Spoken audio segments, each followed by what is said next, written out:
आज हम chapter 6 square and square root में एक नया टॉपिक करेंगे, स्क्वायर रूट, जिसको हम वर्गमूल भी कहते हैं। अब ये स्क्वायर रूट क्या है, ये समझने के लिए पहले हम स्क्वायर रिवाइज कर लेते हैं।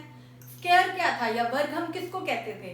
जब हम एक ही नंबर को दो बार अपने आप से गुना कर रहे थे एक नंबर को, तो उसको हम स्क्वायर या वर्ग कहते थे। जैसे सपोज हमारे पास एक नंबर 6 है, अगर हमें इसका स्क्वायर या वर्ग निकालना है तो ऐसे लिखते थे हम क्या करते थे, 6 इंटू 6 36। अब ये स्क्वायर रूट क्या है, वर्गमूल क्या है, ये बिल्कुल इसका उल्टा है। जैसे मैथ में हर ऑपरेशन का उल्टा होता है, प्लस का उल्टा माइनस, मल्टीप्लाई का उल्टा डिवाइड, उसी तरह स्क्वायर का उल्टा होता है स्क्वायर रूट या वर्ग का उल्टा होता है वर्गमूल। अब हमें ये दिया होगा, आपको क्या दिया होगा, ये 36 दिया होगा और आपको लिखा होगा कि इसका वर्गमूल या इसका स्क्वायर रूट निकालो। मतलब आपको वो नंबर निकालना है जिसको दो बार मल्टीप्लाई करके 36 आया। तो कौन सा नंबर है, आप बड़ा इजीली बता सकते हो कि मैम हम 6 इंटू 6 करेंगे तो 36 आ जाएगा। तो हम क्या लिखेंगे कि स्क्वायर रूट या वर्गमूल ऑफ किसका, 36 इज इक्वल टू 6। ठीक है, ऐसे ही अगर आपको 20 तक मैंने टेबल भी याद कराया, कोई बड़ा नंबर दिया हो तब भी आप बहुत आसानी से बता सकते हो। जैसे सपोज 121 है, 121 किसका वर्ग था, 11 का, 11 का स्क्वायर था, तो 11 इसका स्क्वायर रूट हो गया या इसका वर्गमूल हो गया।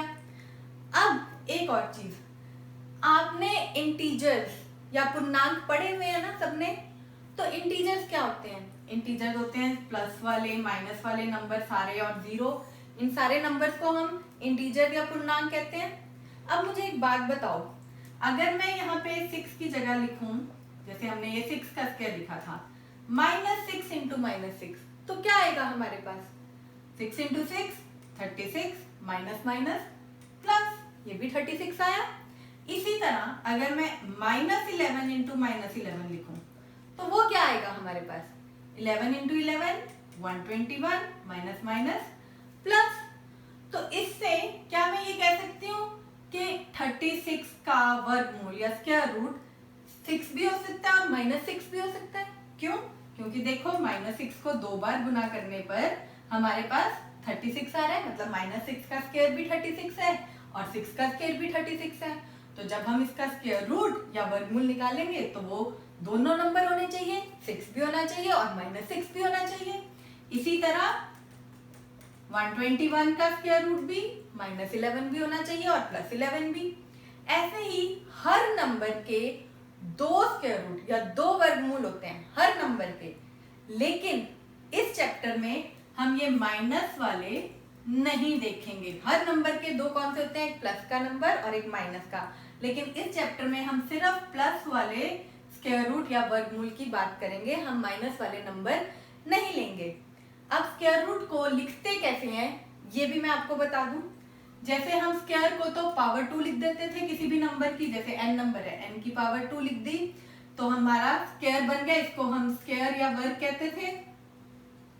अब स्क्वायर रूट कैसे लिखना है, स्क्वायर रूट का साइन ये होता है, ये साइन है हमारा स्क्वायर रूट या वर्गमूल का। मतलब जैसे अगर मैंने ये 36 पूछा है तो मैं इसको कैसे लिखूंगी, 36 का वर्गमूल क्या है, 6। इसी तरह 121 का स्क्वायर रूट क्या है, 11। तो ये साइन है जिससे हम स्क्वायर रूट को लिखते हैं। मैंने आपको बताया कि स्क्वायर रूट या वर्गमूल का क्या मतलब है और हम इसको इस सिंबल से लिखते हैं।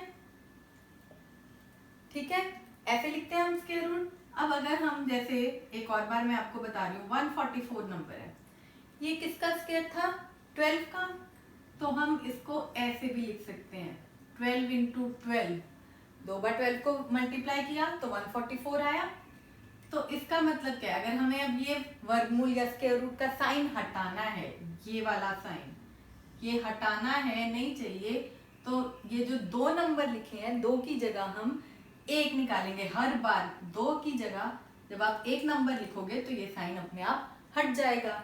ये मतलब है इसका स्क्वायर रूट का। एक और चीज, हम स्क्वायर को ऐसे लिखते थे, जैसे 2 का स्क्वायर है 2 इंटू 2। अब इसको क्या लिखते हैं, इसको हम लिखते हैं, क्या पावर लिख सकते हैं, इसको हम लिखते हैं रेज़ टू द पावर 1/2। ठीक है। इस स्क्वायर रूट का क्या मतलब है? इसका मतलब है जैसे हमारी घात 1/2 होती है, वो मतलब है। स्क्वायर का मतलब था घात 2, तो स्क्वायर का उल्टा है ये। तो वर्गमूल या अंडर रूट का स्क्वायर रूट का मतलब क्या है कि आपकी पावर या घात क्या है? 1/2 है। तो इसका मतलब भी क्या है कि हमने क्या लिखा, 12 का स्क्वायर था 144 और ऊपर क्या आया 1/2। क्यों? क्योंकि हम वर्गमूल या स्क्वायर रूट निकाल रहे हैं। तो आपने ये फॉर्मूले किए हुए हैं एक्सपोनेंट्स एंड पावर्स चैप्टर में, 13 चैप्टर में, कि a⁻m × n क्या होता है? 7th क्लास में किया हुआ है आपने।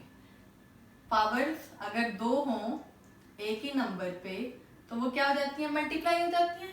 वही करेंगे अब हम। एक ही नंबर पे 2 पावर दें तो दोनों को मल्टीप्लाई कर दो।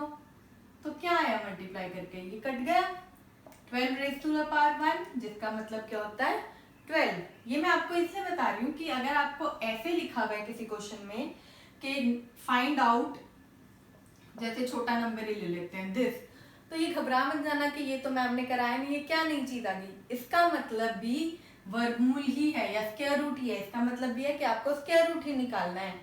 तो आपको ऐसे करके भी दिखाने की जरूरत नहीं है, आप इसको सीधा ऐसे भी लिख सकते हो और उसका आंसर जो होता है वही हम लिखेंगे। पर मैं आपको बता रही हूँ ये दोनों चीजें देखो सेम है, आंसर सेम आएगा। तो हम स्क्वायर रूट को एक तो अंडर रूट भी कहते हैं या वर्गमूल भी कहते हैं, और लिखते इस तरह भी है रेज टू द पावर 1/2, मतलब इसकी घात 1/2 भी लिखते हैं। तो ये भी सेम ही चीज है। अब आपको स्क्वायर रूट या वर्गमूल के बारे में सब कुछ क्लियर हो गया होगा। अब हम इसको निकालने के अलग अलग तरीके करते हैं।